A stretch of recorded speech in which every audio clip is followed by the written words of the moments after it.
Karishma and yes now story time. आज एक छोटी सी लेकिन इंस्पायरिंग स्टोरी मैं आज बताने जाने वाली हूँ। आई रियली होप कि इसमें से आज हम कुछ ना कुछ तो सीखेंगे। तो चलो फिर स्टार्ट करते हैं आज की हमारी इंस्पायरिंग स्टोरी। एक पिताजी थे और एक बेटा था। पिताजी को आज ऑफिस को छुट्टी थी, उस दिन ऑफिस को छुट्टी थी और तो बेटा उनको बोला कि पापा वैसे भी आपको आज ऑफिस को छुट्टी है तो हम क्यों ना बगीचे में गार्डन में खेलने के लिए जाते हैं। तो पापा बोले कि ठीक है चलेगा। तो पापा और बेटे दोनों गए गार्डन में। बेटा खेल रहा था, पापा ऐसे बेंच पे बैठे थे, बेटे को देख रहे थे और उनके माइंड में एक ऐसे ही थॉट आ गया कि चलो आज मैं बेटे को ना एक अच्छी सीख दे देता हूँ खेल खेल में। तो वो बेटे को बुलाते हैं और बेटा भी आ जाता है और वो बेटे को बोलते हैं कि यहाँ पे मैं तुझे एक काम देता हूँ, तुझे करना पड़ेगा। यहाँ पे एक पत्थर, सामने एक पत्थर दिख रहा है, तुझे सिर्फ वो हिला के उसे उठा के बाजू में रखना पड़ेगा। तो बेटा बोलता है पापा को, लेकिन पापा आपको पता है वो पत्थर बहुत हैवी दिख रहा है, मुझसे थोड़ी ना ये काम हो जाएगा। तो पापा बोलते हैं नहीं, मुझे तुम पे भरोसा है, लाइक तू कोशिश तो कर, मुझे तेरे पे पूरा भरोसा है, तू ये काम कर सकता है। तो बेटा बोला ठीक है, अगर आप पे मुझे भरोसा है तो ठीक है, मैं कोशिश करके देखता हूँ। बेटा जाता है और वो पत्थर जो है वो उठाने की कोशिश करता है बाजू में रखने के लिए, लेकिन उससे नहीं हो रहा था, वो हिल भी नहीं रहा था। तो बेटे ने फर्स्ट टाइम ट्राई किया, सेकंड टाइम उसने ट्राई किया, थर्ड टाइम भी उसने ट्राई किया, लेकिन उससे नहीं हो रहा था। वो पापा के पास गया और पापा को बोला, पापा आपको पता है ना कि ये पत्थर बहुत हैवी है, मुझसे नहीं होगा ये काम, फिर भी आप बोल रहे हो मैं नहीं करूँगा। तो पापा बोलते हैं नहीं तुम कर सकते हो और कोशिश करो। तो बेटा फिर से जाता है, अभी वो फोर्थ टाइम ट्राई करता है, चौथी बार वो ट्राई करता है लेकिन नहीं होता, पांचवी बार वो ट्राई करता है फिर नहीं होता। तो वो रोने लगता है, नीचे वो पत्थर उठाने जाता है तो नीचे गिरता है और रोने लगता है और वैसे ही रोते रोते पापा के पास जाता है। तो पापा को बोलता है, पापा मैंने कहा था ना आपसे, मुझसे नहीं होगा। तो पापा बोलते हैं तू एक काम कर, मैं बोलता हूँ तुझसे हो जाएगा, थोड़ा सा दिमाग लगा और तू जो वही काम कर रहा है ना वो थोड़े से अलग तरीके से उसको सोच के अलग तरीके से वो काम कैसे हो सकता है।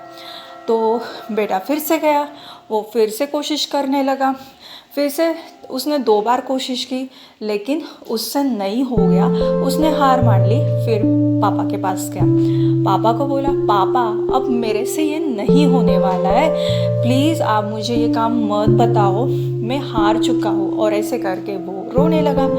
तो पापा बोलते हैं यही तो मैं तुझे सिखाना चाहता हूँ कि मैं बोल रहा हूँ तू कर सकता है, और मैंने तुझको क्या कहा कि तू कर सकता है, लेकिन तेरे करने का, वो काम करने का जो तरीका है वो तू चेंज कर ले।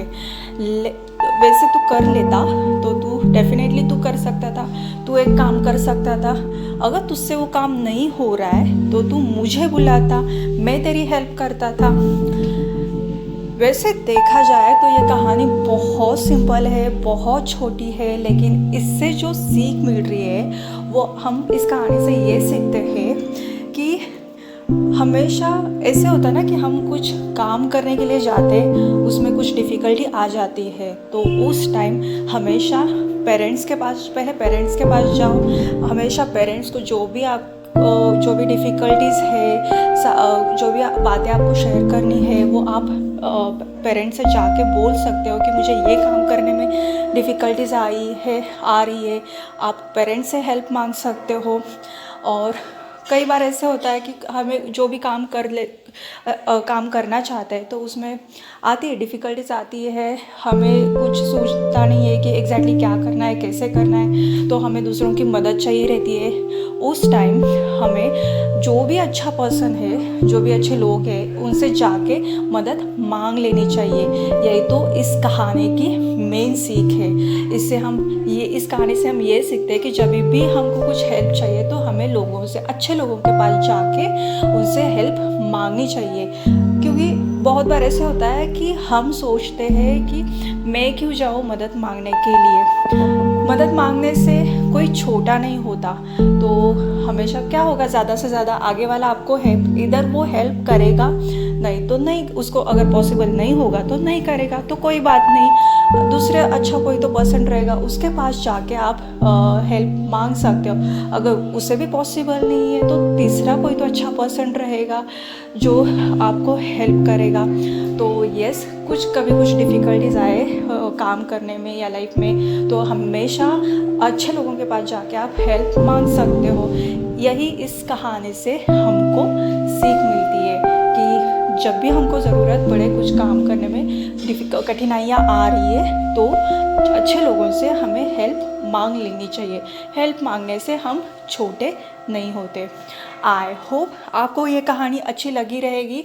तो चलो मिलते हैं नेक्स्ट सेशन में नेक्स्ट इंटरेस्टिंग कहानी के साथ। तब तक के लिए be happy, stay blessed, spread positivity and keep smiling. तब तक के लिए Reshma says bye, take care.